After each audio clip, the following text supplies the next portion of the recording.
These are the results for section A1 and A2 obtained from this practical in the form of tables. The titles include sample of each tube, absorbency of each supernatant, percentage of hemolysis, and color of each supernatant.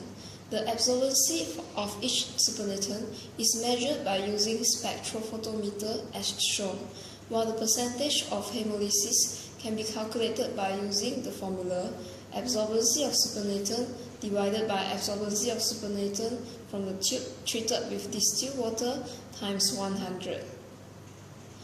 This is the results for section B in the form of table with the addition of interpretation of each result obtained. For the result in A1, there's 18% of hemolysis obtained in the hypertonic solution. In hypertonic solution, there's net movement of water molecule from the electrocyte into the solution. As the concentration of water molecule in the electrocyte is higher than the solution, which leads to crenation instead of slightly hemolysis obtained. At the same time, water is moving out from the electrocyte.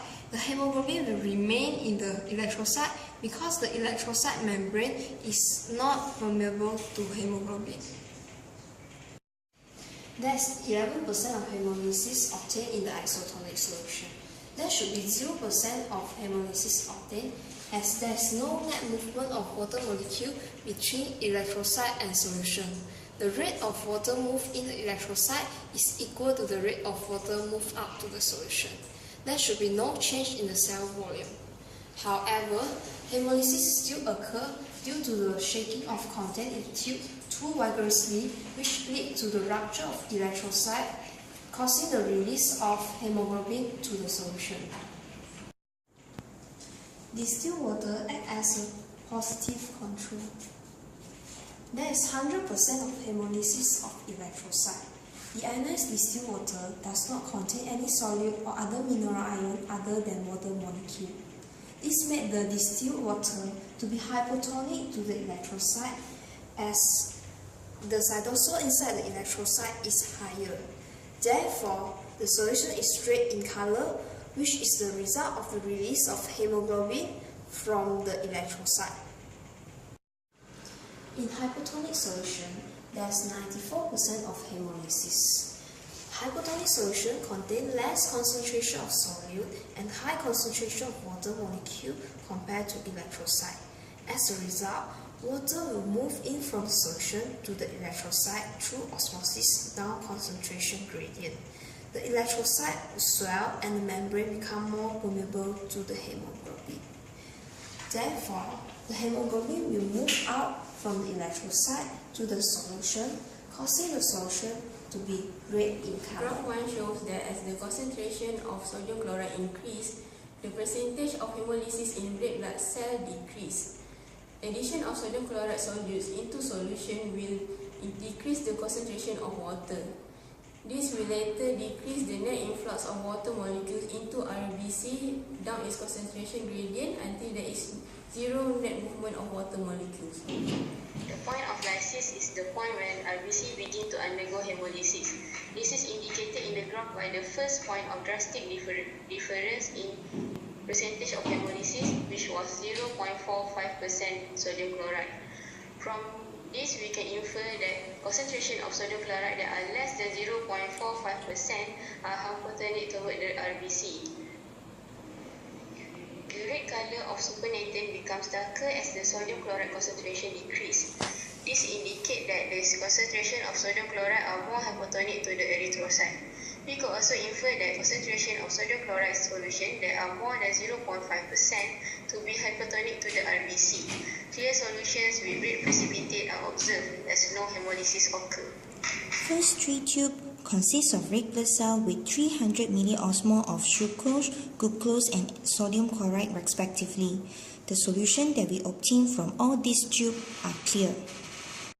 This is because red blood cell of 300 milliosmol are placed in a solutions of 300 milliosmol of non-penetrating solute, which means red blood cells are placed in an isoosmotic but isotonic solutions. There is no net movements of water molecules, thus no change in cell volume. There are small percentage of hemolysis. This might be due to the mechanical forces when we mix the solution. For the fourth, fifth, and sixth tube, the solution that we obtain are all red. This shows that hemolysis occurred. For the fourth tube, which contains 300 milliosmolar of urea and red blood cell, the osmolarity of ECF is the same with ICF, but hemolysis still occurred.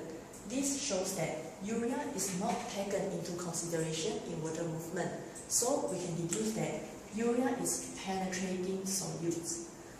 The solution is isoosmotic to ICF, but hypotonic to ICF. This causes water molecules to move into ICF. For the fifth tube, which contains 150 milliosmolar of urea and red blood cell, the solution is hypoosmotic to ICF, but hypotonic to ICF. For the sixth tube, which contains 600 milliosmolar of urea and red blood cell, the solution is hyperosmotic to ICF, but hypotonic to ICF. This is our result obtained.